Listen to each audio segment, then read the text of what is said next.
Welcome to the Exceptional Sales Leader Podcast with Darren Mitchell. If you're a sales leader looking to take your leadership to a whole new level, then this is the podcast for you. We'll be exploring tips, techniques, and strategies to help you take your leadership to the exceptional level and allow you to enjoy more money, more meaning, and better sales results.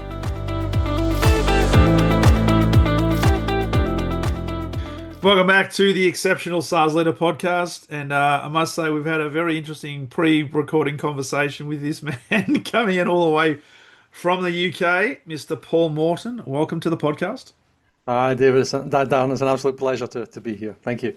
And and for people who are listening to this, yes, that is a Scottish accent, but It's over not. your right shoulder, you've got the American flag and the UK flag. I go the right way. You can just see that there in the video. Yeah.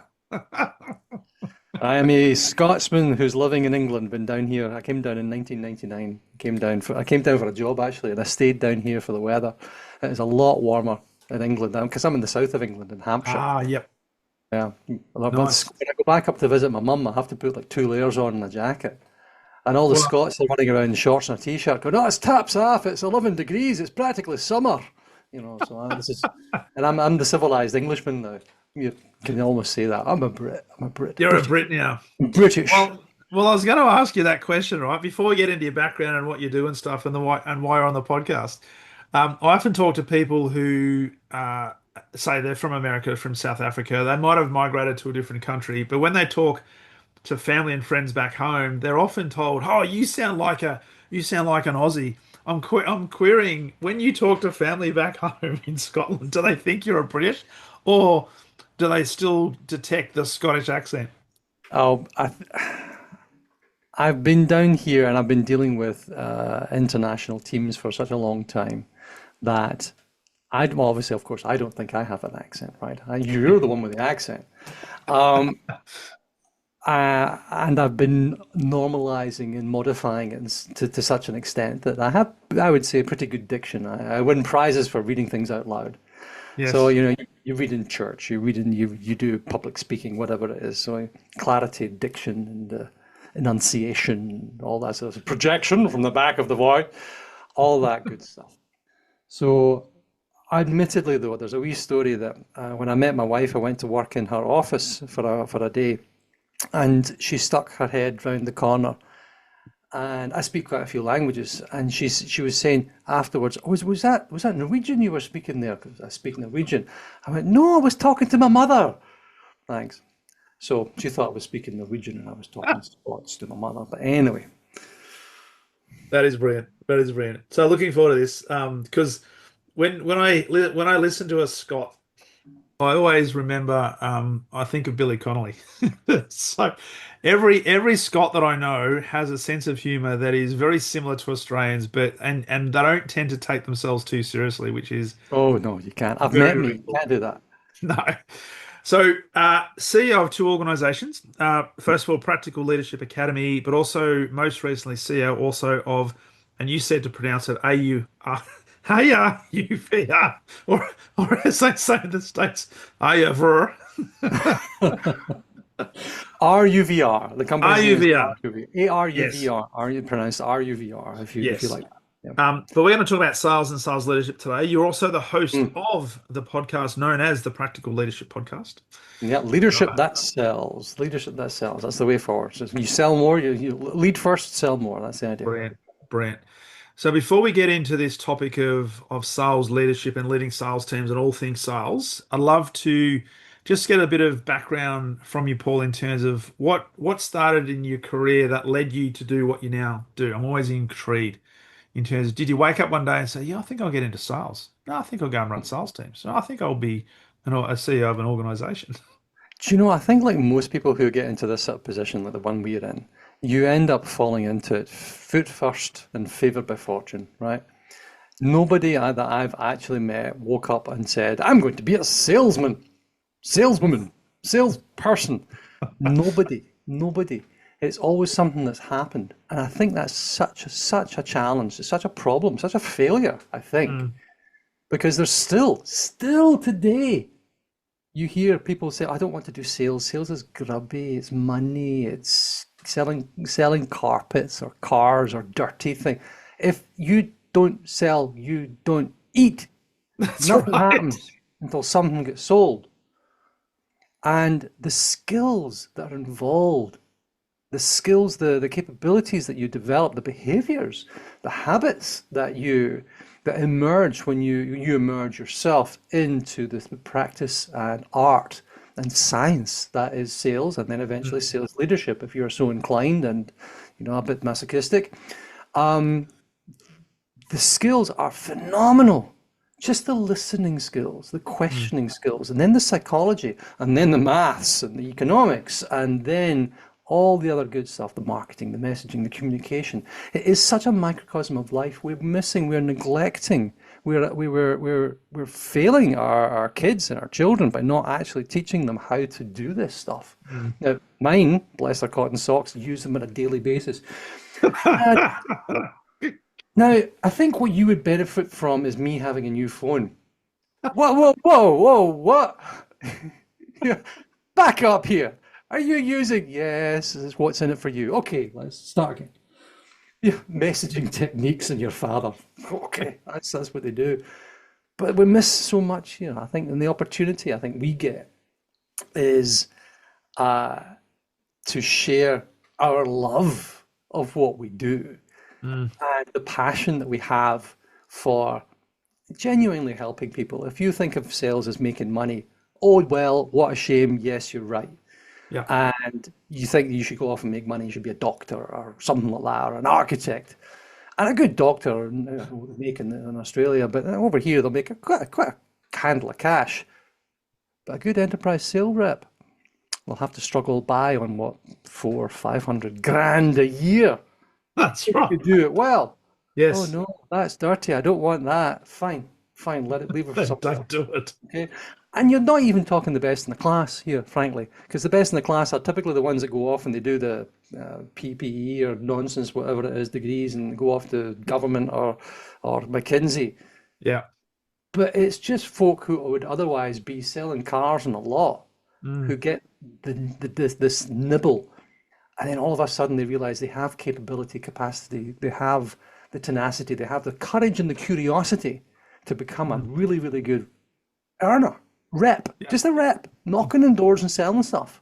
Yeah. Do it in such a way that they help people. And if they're Yeah. helping people and they're serving people in that journey, they happen to make a ton of cash in the process. And there's nothing wrong with that. Absolutely nothing wrong with that. So how did it start for you? Well, I started off as a trainer. So I started training people on how to use a piece of technology called SAP. It's just a big computer program that big companies use to organize themselves. It's called Enterprise Resource Planning Systems. And it's how they just plug everything together. They're massively complex and horribly dull and impossible to use. So hence you need lots of trainers and people who can write documentation. So I wrote documentation and I trained people on this. And I think actually that combined with some amateur dramatics has given me this usually your 10,000 hours of practice. That I delivered the same course like 75 times and then wrote another one and delivered it and then another 20 times and wrote Yeah. another one and deliver and deliver and deliver and you talk and talk and talk and talk. And being a trainer, you can either broadcast and you bore your pants off yourself. I actually genuinely fell asleep delivering a course once. You Fell fell asleep asleep. in a classroom. I bored myself to sleep. I was just talking and talking, and I just felt so. Uh, anyway, I Where was was that boring. I? Oh my goodness. So you learn that the best way of doing these things is asking lots of questions. You Yeah. find out what the heck's going on in people's heads, and then you try and fill in the gaps, right? And then from there, I was asked, you seem to know a little bit about this interweb thing, this web worldwide gopher thing that's going on. What could we do about? And that then became e-learning, and I got into e-learning and technology then gave me, I was doing product management. I was a coder for a while. I coded an early learning management system, even though I didn't know what it was. And then started to help people to sell it, and then got a bit of marketing on, and then did a bit more commercial, then went back to something else, and then eventually I was hired in to open up the UK for this e-learning company. It was based in Norway, because I speak Norwegian, as you do. Um, and that's my first foray into sales, and then realized that, oh, hang on a minute. So if I sell something, you're going to give me a percentage. I like that. And it's fun. And there on in, that started to roll and roll. And it turns out that I'm actually really good at leading people. I'm actually a much better leader than I am, much better sales manager, leader than I am a salesperson. I'm a pretty good Yeah. salesperson. I'm gobby shy, I'm a gobby person. But I'm much better at getting other people to perform. And I had a phenomenal manager at one point who got into my head that leadership and management is actually a skill you can develop. These are things that you can go and grow and build. There Mm. are tools, techniques, mindsets, ways of working. And because I've been studying persuasion and influence for such a long time around the ideas of hypnotism and NLP and all that sort of stuff, you add all this together and you realize, there's like a packaged playbook thing here that if I work at it can be of value.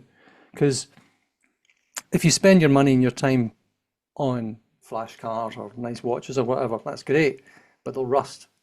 If you Yeah. spend your money and your time and you pour your wallet into your head, the wisest man is he who pours the contents of his wallet into his head. They can't take that away from you. They Yeah. can't take it away Exactly. from you. And you're building your future potential, you're building your future value. That's Love a it. very long answer to a short question. I love that answer though, because there's a number of things you said in there, and one of them that I really resonated with was you're a better manager or a better leader than a salesperson. Can I just Mm. explore that a little bit? Because I work with a lot of sales leaders who have made the transition from a salesperson, and they were a great salesperson, but they find it difficult, or did find it difficult, in many cases, find it challenging to make that transition because they don't necessarily get the support, because the Yeah. skill set in most circumstances is completely different, right? So just because you're a great salesperson doesn't necessarily automatically equate to being a great leader. From you, Mm. what makes you believe that you're a better leader of people than perhaps a salesperson?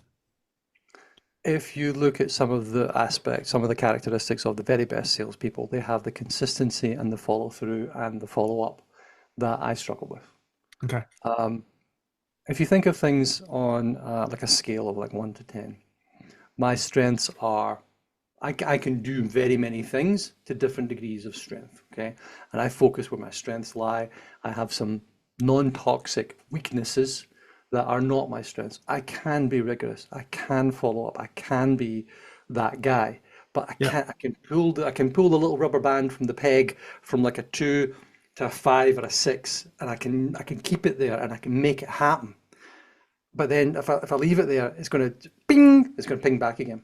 Yeah. The rubber band is automatically right up at gobby shite. It's automatically right up at Mr. Motivator. It's automatically right up at I'm financially very literate. I understand the strategy. I can create messaging. I can persuade. I can influence. I can do all that sort of good stuff. I Yeah. can organize people. I can get them to do things and follow up with them. Even that follow up, I have to be rigorous about. But personally, calling and doing that every day and being that guy, there Yeah. are people that are better for it. And that's my core challenge when it comes to me being a salesperson.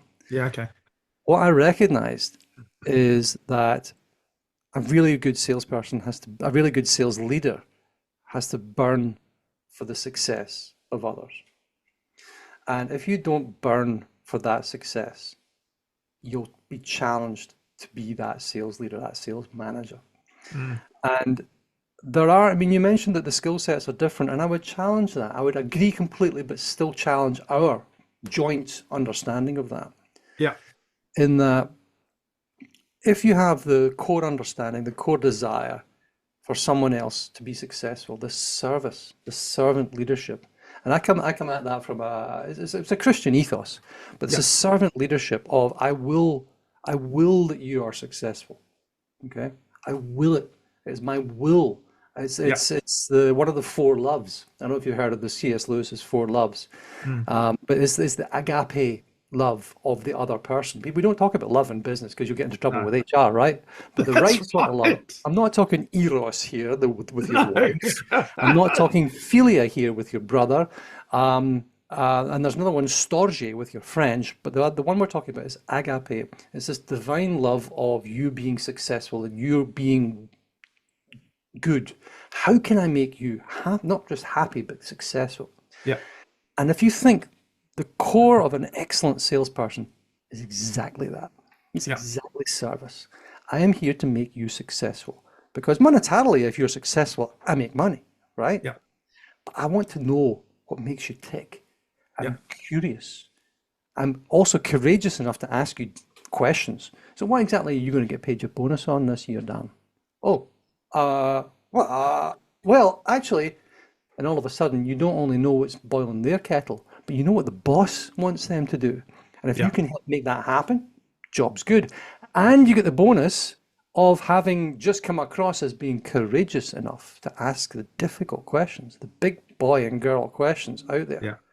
Yeah. That's some good things. The skills that a good salesperson has are the interrogatory, the discovery, the listening, the action, the follow up, the coaching of someone on a journey, Mm. understanding of their position and how you get them from where they are today to where you want them to be, which Mm. is where they need to be because they don't know things that you need them to know. And how Mm. do you communicate that? How do you take them on this journey, this buyer's journey? How do you help them to buy? How do I help you to succeed? How do I coach you as an individual champion, economic buyer, coach, whatever your role is in this company, Yeah. from where you are to the point where some buggers sign me a check?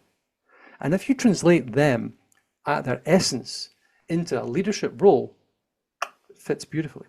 Mm. However, so many people can't do that because they misunderstand what the role is.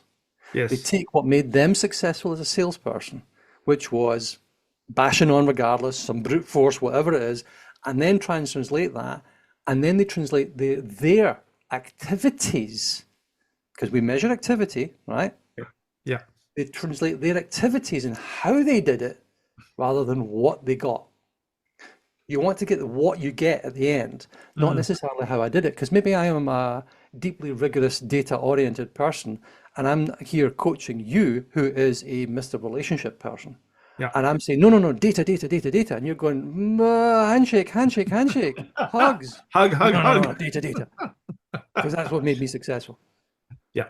But they kind of get into their own heads what actually made them successful, which was dialing it in for the person opposite the table, understanding what's really sitting up, what the nature of the reality is, Yeah. rather than the desire that you wish it were. Yeah. Yeah. I love that. And as you were talking, I'm thinking, and when I talk, everything you've said, 100% agree with because I'm very big on servant leadership. I listen and I'm follow John Maxwell, an avid fan of what John Maxwell does and what he represents. And when I talk to sales teams and sales leaders, I'm always coming from a position of service and saying, well, if you think about what the origin of selling is, the origin of the word selling is to help. Is to help. So if you're here to help, then sales should be the ultimate form of service. The challenge that I see, and I love your thoughts on this, and I think you've kind of explained it a little better than I did, is that when salespeople are so used to doing things and getting results, doing the activities to get a number, often they're motivated by hitting a quota and therefore what they're going to get. When they make the transition to a sales leadership role, often they have the same sort of mentality and they then become the super salesperson. And in the process, often disintermediate their salesperson. So instead of serving their salesperson and coaching them through, as you talked about that buying journey, they become the super salesperson. So therefore, the salesperson is now a little bit more reliant on the super sales manager, which is the super salesperson, to get the results. Why? Because the super salesperson wants to drive the outcome and get the accolades.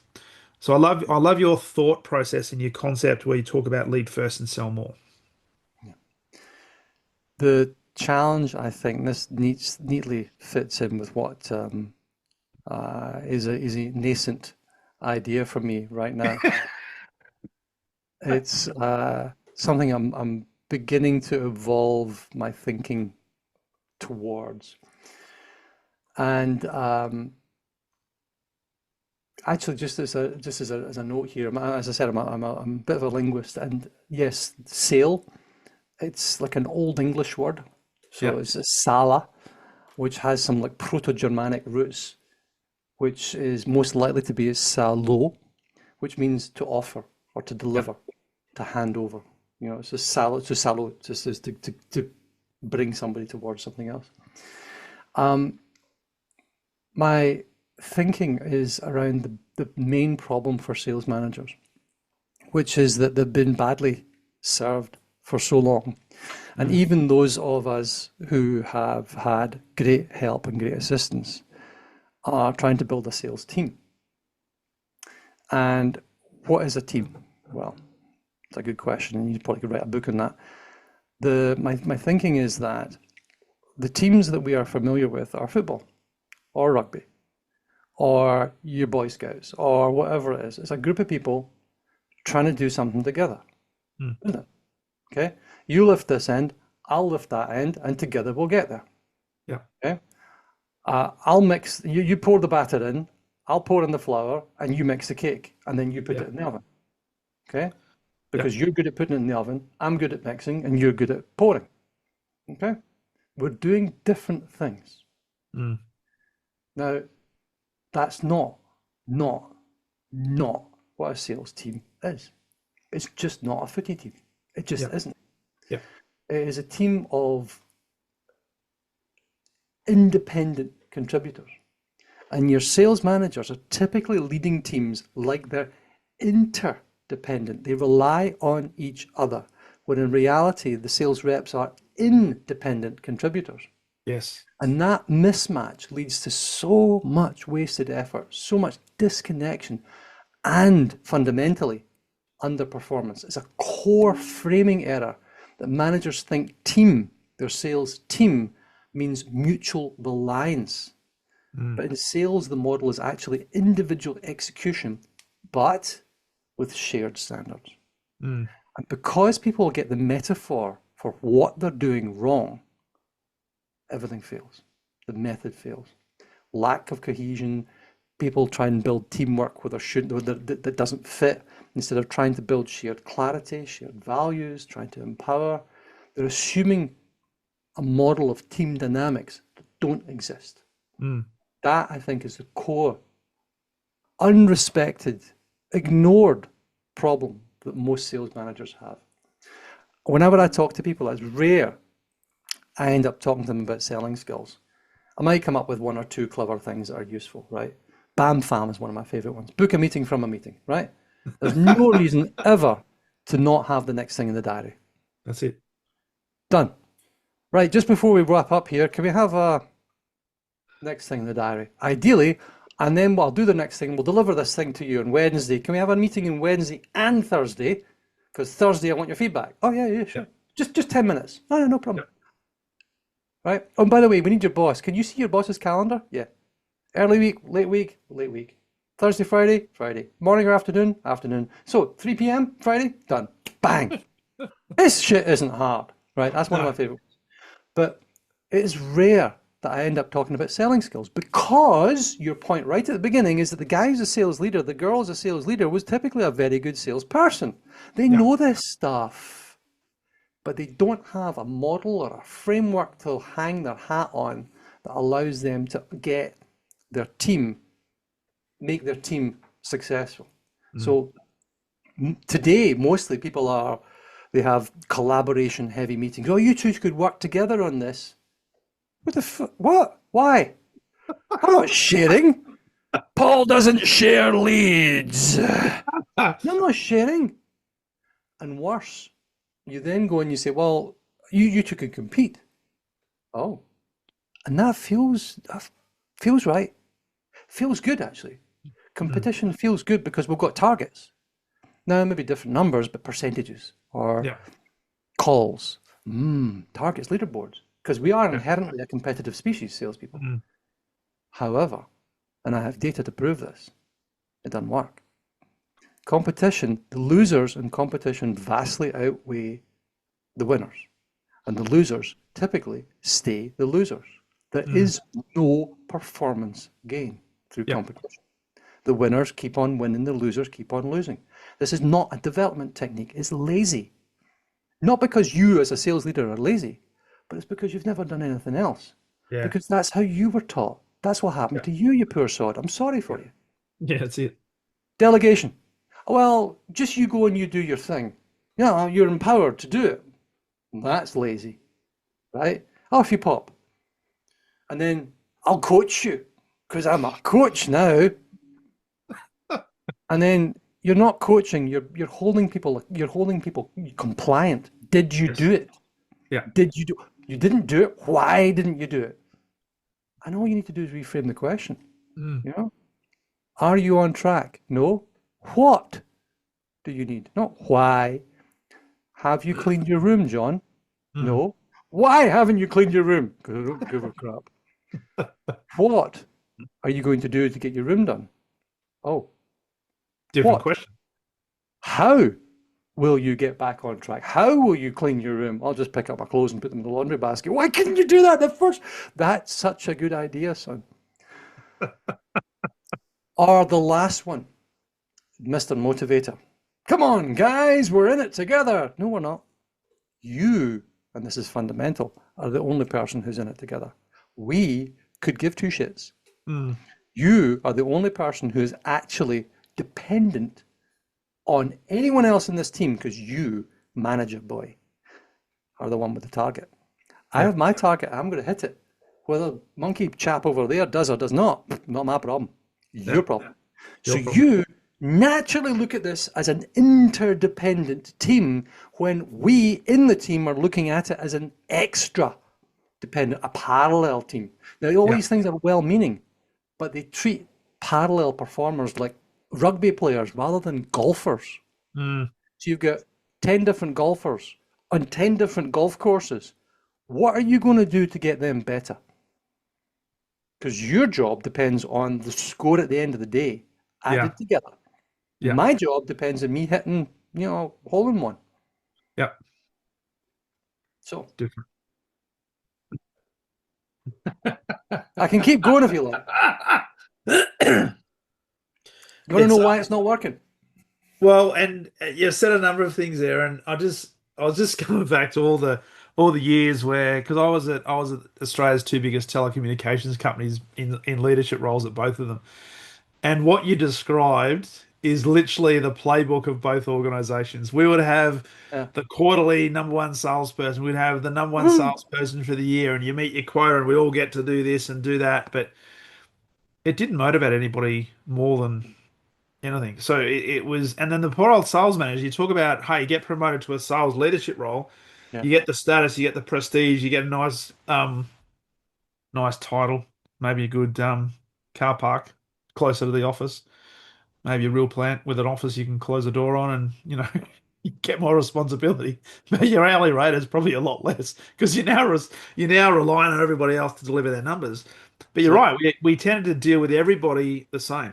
And Mhm. that was and we tended to treat it as a sales team. So we'd have the team meetings, the sales training, the strategy sessions, all the idea creation.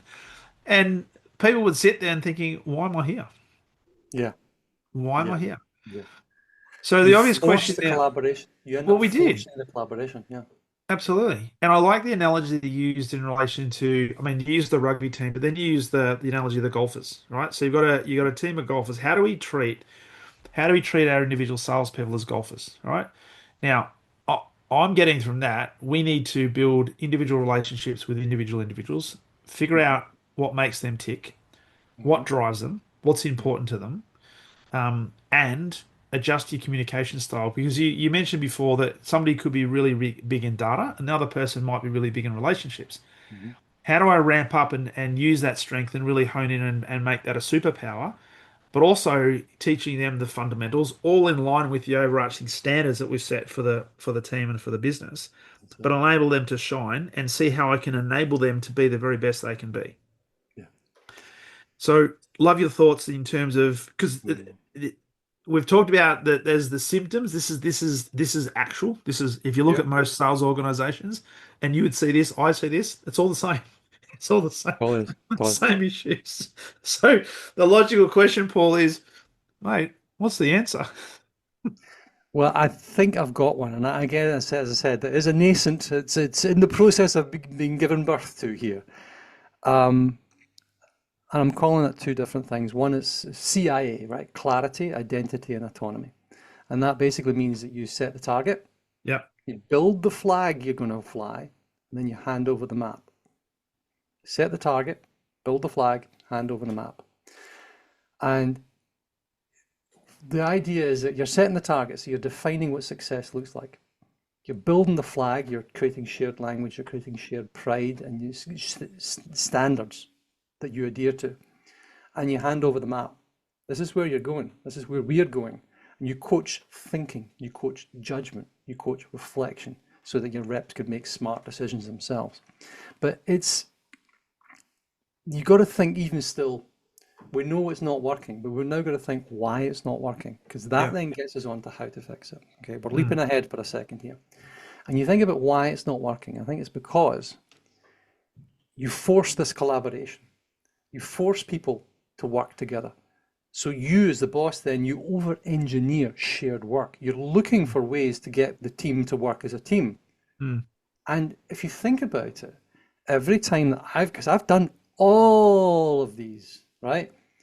I made it all up from scratch. Then I found lots of playbooks and leadership and stuff. And then I tried using them all, and they're all pants. I ended up being an MD of a business unit, which contained a sales team. Now that's different, because then you get to experience how the interdependent teams work, but you've still got your sales team tacked on the side here, and they're not really the part of the gang, but they are, but they're not. So you're making stuff up for them, but it's so artificial. You waste so much time, and as you said, you're sitting there going, why am I here? Disengaged. Next thing you can do is you say, well, what I'll do is I'll let you be. You go, okay? I'm going to put my hands off. And you avoid giving direction here. You end up then with drift and worse, inconsistency, and then eventually frustration, and people quit. You then try competition. It's the easiest thing you can do, right? But what it does is it hardens this hierarchy of the core elders of the team with everybody else as the hangers-on who will never be on President's Club. They know that. What you end up getting is then you're trying to make a change. Nobody listens.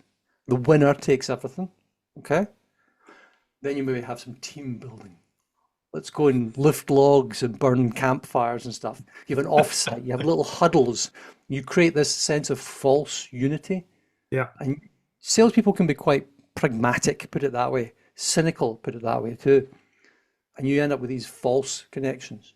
So in reality, we're very social beings. We want to know and be with each other as part of a unit, that we all adhere to common standards. But don't make me, share my inner whatevers with somebody, woo-woo, fluff. Away with you. And then the biggest horror is the one-to-one, right? This god-awful one-to-one that you have to have. And it's, where are you in all your deals? And you're in this, well, you've just shat on me on high. You put my nagers under a blowtorch for the last half hour in our pipeline meeting, and you want to do it again? Why? The pipeline meeting was terrible enough where I had to sit there and listen to other people's nonsense, right? Apart from the one girl who was brilliant and she's doing amazing, thank you very much, because she's always doing amazing because she gets all the good leads. That's what I think. And now you want me to talk about what? It's an admin meeting. No. And I don't grow. And I resent that. Yeah. But the managers they're failing, not because they don't care, but I think it's the model that they've been working from, or that they've learned, doesn't fit the type of the team that they're leading. And this is where the idea of the clarity, identity, and the autonomy comes in. So the old thing you were doing for clarity was you were loosely empowering people. Well, you now need to be really, really tight. You need to use some very simple tools to deeply be crystal clear in what you expect. Okay? You're not creating artificial camaraderie. You need shared standards, consistent feedback, and self-respect. And you're shifting this idea of the metaphor here. You're shifting from the rugby team to the relay squad, to the teams of golfers. You're synchronizing solo missions. You're coaching people on their swing. You're making sure that the balls are the right way. You're working on aspects of the individual performance, and that you can do as part of your identity. Mm. This is who we are. This is how we sell. We sell clean here. We sell clean, right? What does that mean? Well, to us, it means this, this, and this. Every day, every Friday, everything. We have this rhythm. These are the rituals that actually make sense to us. And then autonomy. In the old days, I'm the fixer, right? I'm the bottleneck if I'm the fixer. Yeah. I'm the fixer. 3 before me. Do 3 things before you come to me. See, when we coach you, you having done, or you at least thought through 3 things before you come to me, and I will help you fix it because that's my job. But you'll have clarified it in your head, or you might even have fixed it. Okay? Yeah. You've done that. So then the coaching that we do, the one-to-one that we have, is not, it's not a pipeline call. It's a strategic conversation. Mm. And you go through, you track it. You just have a rolling document or something like that. And the thing I use is CUFCP, right? Check in. How you doing, Dan? How's Yeah. the family? How's it going? I like you. I want to know you. There's a Yeah. Lincoln, he said, he was one of the guys, Abraham Lincoln, he said, I don't like that man very much at all. I must get to know him better, Yes. right? I want to get to know you because I want to know what makes you tick. What is your next job going to be? What's the job after that going to be? How am I going to help you get that? Because yes, you have to perform today, but I am keen on you developing all the skills you can possibly get and all the experience you can possibly earn for the next job and the job after that. And it's probably not going to be with me. If it is, brilliant. But if it's Yeah. not, that's okay too. Yeah. Check in. How are you doing? Right? Update. CUFCP. Update. So you mentioned last time you were going to take a new approach to this conversation. How did that work? I don't care who the client is. I care about what you did, Yeah. the standard of your performance. Yeah. Okay. What was it you were doing? Okay. The update on what you did. Yeah. F, feedback. Okay. When you did that in this meeting, this is the behavior I observed you with. Now, the consequence of that behavior is this. Help me understand that. Yeah. Help me understand, because I don't understand. Oh, well, I shouldn't have done this, or I did do this, or that was good, or that was good. That was help me that was well done. Mm. So feedback, CUFC. Okay, coaching. Mm. Use something really, really simple. Grow. Grow is a lovely little coaching thing. Yeah. What's your goal? Where are you right now? What's the reality? Where do you want to get to? What's your reality right now? What's stopping you getting there? What are the obstacles? What are your options to get there? When will you start? What's the will you have to keep going? Tack, tack, tack, tack, tack. Done. What are our options? Super duper coaching question number 1. What are our options here? I've got this problem. Have you tried 3 things? Yes. What are our options? That one. When will you start? Tuesday. Let's put that into P, which is our plan. Yeah. CUFC P plan. And I write down, Darren will do X by Tuesday. Yeah. All right. Now, in my tracker as well, I'm not just writing down what we talked about. I'm writing down sometimes the questions that we asked each other. Okay. What were the questions that we asked each other? Because you're writing down the questions. Because this is a question I asked because I want to know the answer. Yeah. And you can track and you can find out, you keep yourselves accountable by just scrolling through that. Yeah. So that's the autonomy part of this as well. There you go. That's my answer. Question is, that is, I was going to say, it's common sense. Yeah, It is it's common sense. But it's uncommon powerful. common sense. Well, it's uncommon, but it's also very powerful. Why do you think, from your experience, why do you think then, and I think I already know the answer, but I'd love your thoughts. Why do you think that sales leaders don't do this sort of stuff? Why do you think they're always coming back to, and I don't know why I've given myself a thumbs up because on the Zoom that needs to be reduced. Why have I got a thumbs up? Anyway, there it's gone. It's gone. Why do you think sales leaders keep focusing on the pipeline, the opportunity, the cadence? Is it the blind leading the blind, or is simply they don't know anything different because that's how they've always been done? There's a big part of it. This is what was done to me. And if you really are paying attention to the world around you, what you recognize is that most people are not thinking their way through life, they're drifting. Mm. I've got 20 years of experience. No, you don't. You don't. I do. No, you don't. You've got 20 times 1 year of That's experience. right. You've been living the same year again and again, and you haven't grown, you haven't developed. And if you are not curious enough to develop yourself, how can I expect you to develop anyone else? Mm. If you're not courageous enough to lean into the biggest question of all, which is, what if I'm wrong? Yeah. What if I am wrong? And really look at yourself in the mirror, because if you want to understand people around you, you have to understand yourself. Yeah. The unexamined life is not worth living, says Yeah. the man. So if you dare, you're courageous enough to examine yourself, you'll understand people around you. And if you examine yourself and you discover and you find yourself wanting, then you'll understand that you've got work to do. And you can't just drift.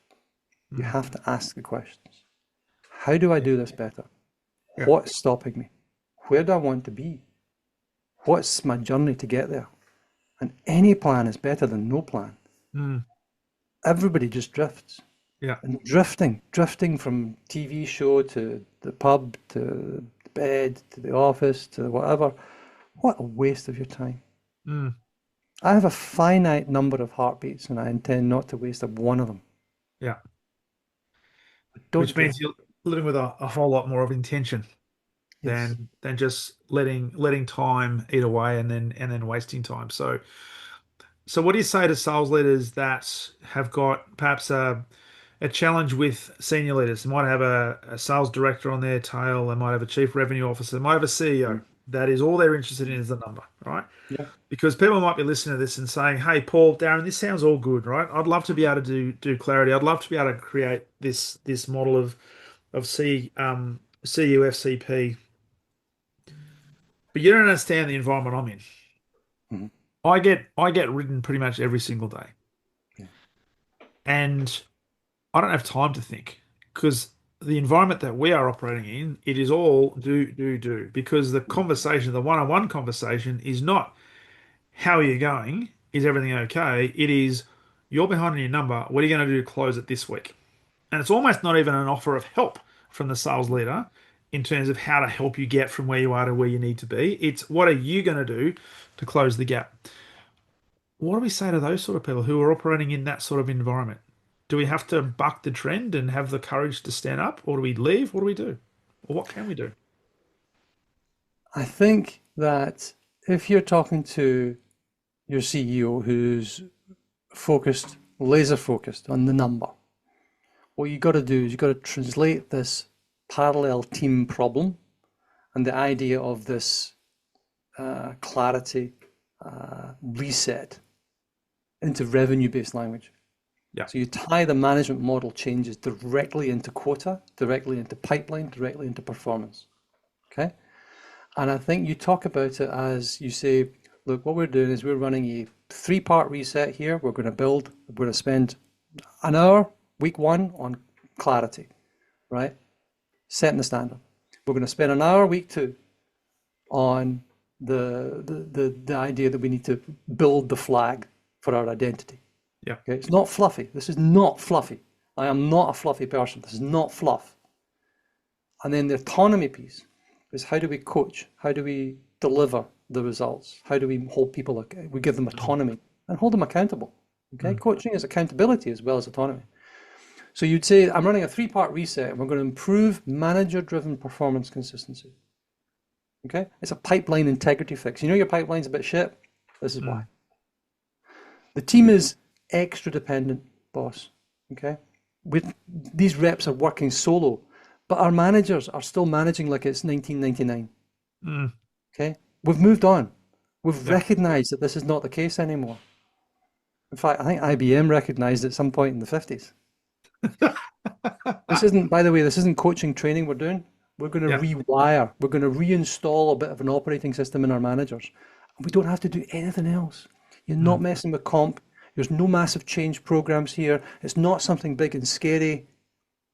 You're just a rewire of how managers drive quota delivery Mm. without micromanaging. So it's not a soft sell. And then they're going to say, well, why do we need this? Well, we're getting the number so far, right, boss? Yeah, okay. But our attrition is through the roof. Our managers are walking out the door. Yeah.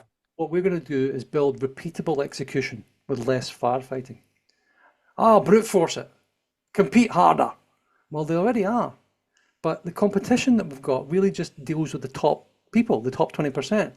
The middle 60, they don't care. There's nothing they Mm. can do about it. We can just get rid of the rest. How's that going to help the number, he says? Well, if we have more consistent execution, fewer missed forecasts, less churn, stronger mid-performer output, because that's where the money is. The Yeah. money isn't taking the B players and turning them into B pluses, Yeah. right? And what's the ROI? Hey, yeah, it's expensive, but it's worth it. Come to Paul. Come to Paul. He's not going to give you a discount No chance. because you got to fund a 500 quid bicycle. Bicycle for my kids, don't Plus his power bill's gone up triple or no three. You living in the Save UK is the bus. expensive, I tell you that much, I tell you. My goodness. So, um, I mean it sounds awesome.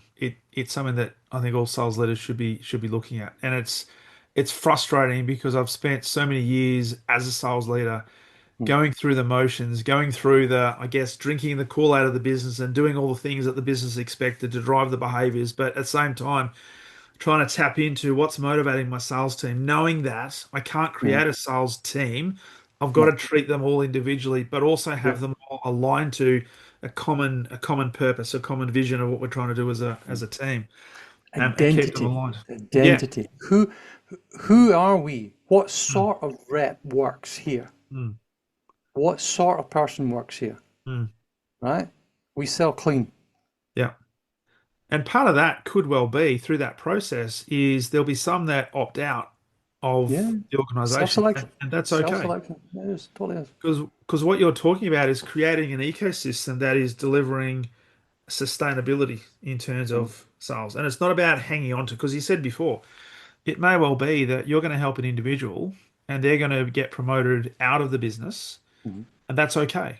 The other part of this is to think about from a selling perspective and sales leadership perspective is, why are you a sales leader? Are you a sales leader so your salespeople can make you look good, or you're a sales leader who is intent on helping your salespeople become the very best versions they can be, so they can excel and add value to their families, to the mhm. ecosystem. Helping people be the best versions of themselves. Yes, There we go. yes, I and want you that's to be successful for that reason. yes. Now that in Australia, people's bullshit meters are pretty good, right? Yeah. And so a sales leader who does that and says, you know what, I might have to sacrifice stuff for you in order for you to be the very best. If you do that, you'll probably earn a lot of loyalty. Not that you do it for the loyalty, but you end up getting loyalty because you're a genuine person who is genuinely there to Mhm. help people get better. Yeah. Not, Paul, how can you make me look good? Because it's all about me. The trick that I've found, and it is a trick, it's a technique, but it's a good thing to do, is to ask people where they want to be and then where do they want to be. Because if I come into companies and I try and help them turn this stuff around, and you've got some high performers, and you don't want to lose them, because if you lose Yeah, them, you're kind of buggered. yeah, And you have the conversation with, oh, tell me about you. What do you, oh, you like fishing? What do you want to, you really want to spend some time going fishing? You know what? Let's work out how you can do whatever the crazy shit is you want to do. That's cool. yeah, But from a career point of view, where are you today? Where do you want to be tomorrow? And then what? yeah. And then you work with them on going on that journey and making sure that they're developing the skills and they're working towards that, and that every quarter or so you have that as part of the conversation. Yeah. And you're thinking ahead in their future, you're making them think ahead in their future, and you're backing that up. Mm. Whoo, that's a thing. it's really powerful. In fact, I was talking to somebody on the podcast yesterday, and she was talking about creating people's futures, creating businesses' futures from the future, not based Mm, on creating it from the present or creating it from the past. Because yeah. often people will create their future based on what they've achieved up until now or what they think they're capable of based on their past. That So limits. It's it, limiting. it, it is versus, hey, look at what you could be in 5, 10 years' time and then work backwards from that because you Mm, now start to train your brain to think in a completely different way. yeah. Powerful.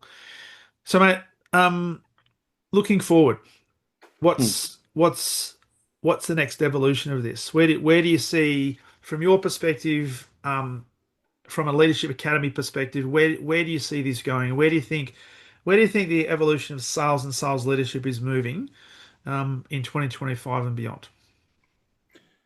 I think if we didn't mention AI, nobody would listen to your podcast ever again, right? But I think it's an opportunity for humanity to excel.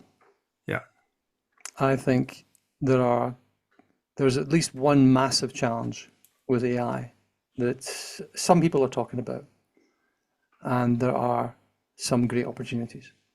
Let's look at the opportunities first. The opportunities are that the A players are A pluses because they know how to use the technology to their advantage mm, to give them leverage and to speed them up yeah, to do better, right? And my key takeaway from anybody who's listening to this is please never, ever, ever, ever, ever, ever copy and paste anything an AI gives you into an email and send it. Have two screens. Have two screens up, one with the AI and one with your email, and you write it. Do not copy and paste it. yeah, You write it. Read it, turn away, and write it. Because then you're adding some humanity to it. Or even yeah. at the best, you're adding a spelling mistake, which makes it look normal, right? Never do that. That's the A players that are going to A pluses. The B players will hopefully go to B pluses because Yeah. they'll be a little bit better if they're using the tools well. The problem is the C players. Mm, The C players will basically be shit faster. yeah. They'll spout crap louder and more often of it. And they'll continue to spoil the game for all of us, right? I send great emails out. I love writing emails. I'm really, really articulate and I'm good at this. But the bugger is, if I send out anything that even sniffs like a sales message, Yeah. it gets spam caught and chucked in the bin Yeah. because of all the shite that's come out of there. There's so much Yeah. nonsense. Yeah. So I think that the opportunity for humanity to excel is there with the tools. Now, the challenge, this is a very, very big challenge, is that entry level work was done by graduates making the coffee, doing the photocopying, or whatever it used to be. And it sucked, and you learned and you worked out how things were, and then you moved up and you moved on and you got better and better and better. Okay. The entry level work is increasingly done by the AI tools these Mm, days. The number of entry level jobs is falling like a rock, yeah. like a rock. That is the transformation that people are, I think, are missing at the minute. It's not that, oh, AI is going to take my job. No, it's not really probably going to take yours because if you're listening to this in sales leadership, you're of an age. Mm, For anything for us, it's going to be better mm, because there'll be fewer of the entry level ones, which will mean that there's more money to go around. We can command more. There'll be fewer people coming up the pipe. yeah. Oh, hang on. There's fewer people coming up the pipe. Where's everybody going to get that experience from? You go out, I don't know what it's like in Australia, but at least here, you spend, I don't know, you come out of university with like 50 grand in debt. Mm, Do it in the US, you're coming out with 300 or 400 yeah. grand in debt. Wow. Wow. Yes. And you can't get a job. You can get one, yeah, but you're stacking shelves with your BA in Uh, English. Okay. yeah. I'm a history major and I'm serving coffee. Okay. What happens next? And that's the bit that is hugely positive if we actually follow through. When the Industrial Revolution was on, we had 50, 60 years for people to build guilds, to move into apprenticeships, to Yeah. all that sort of stuff. And I think that is where the future of our profession is going to lie. It's sales apprenticeships, equally Yeah. for everyone else in the entry level positions in every role, in every company, in every industry, is apprenticeships. It's that the degree is probably passé, that unless you genuinely need that sort of thing for law or whatever it is, which is an apprenticeship, Mm. medicine is an apprenticeship, architecture is an apprenticeship. These things are apprenticeships. You do a bit of study, you go off, you try it out, you come back. I think it was IBM again, because they do tend to be thinking ahead of these things. Yeah. They got a whole bunch of folk in, non-graduates, gave them 50% of the salary year one, 85% of the salary year two, full salary year three, which probably equals productivity if you think about it. And at the end of it, they had people who are vastly experienced, tuned into the way of working, because you learn about work at Yeah. university, but you learn to work when you go to work. Yeah. And the number of people coming out of university useless Yeah. is growing. You know, degrees in hairdressing or whatever it is, politics or nonsense. I can't talk the way I've got a master's degree in Scandinavian studies. It's like having a degree in tobogganing, chocolate sculpture. You know, it's really interesting, but totally. Although admittedly, the language stuff is really useful. So we have to, I think, help our industries understand that we need to build pathways for the future for people coming into these professions. So we can use the tools today, and they're evolving rapidly, but we also have to be cognizant of the people coming into this tomorrow, that Yeah. if there are no entry-level positions, where are people going to learn? Mm. Yeah, it's a great point. It's a great point. Mate, I'm conscious of time. It's you're starting your day. I'm finishing my day. So for people who have listened to this and like to know more about you, find out what you do and certainly connect with you and certainly learn more about the Leadership Academy, Practical Leadership Academy and the podcast, where's the best place for them to check you out? Where do you hang out? Well, you can find me at the practical-leadership.academy website, or you can find me, Paul W. Morton, on LinkedIn. And I'm sure you'll put some links in the notes here I and all will. that sort of stuff, which will be Yeah. great. And the Leadership That Sells Reset will be available any day soon. It's going to be a 3-week plus one. So it's going to be 3 sessions, one on clarity, one on what are the standards, building the flag, you know, and then building that autonomy. It's coaching for success. And then we're going to have some open workshops on top of that. So Nice. very reasonable price for a group of managers, sales managers. Give us a shout. I'd love to pilot it with you. Awesome. Excellent. I'll put that in the show notes, mate. Can I thank you for well your flexibility because we were trying to do this a couple of weeks ago and the diaries didn't line up Pleasure. more from my side, so I do appreciate your flexibility. And mate, thanks. It's been a while since I've spoken to a Scot slash Norwegian slash American slash Englishman. There you go. Mate, thanks for being such a great guest on the podcast. Appreciate it. Been my pleasure, Dan. Thank you very much indeed.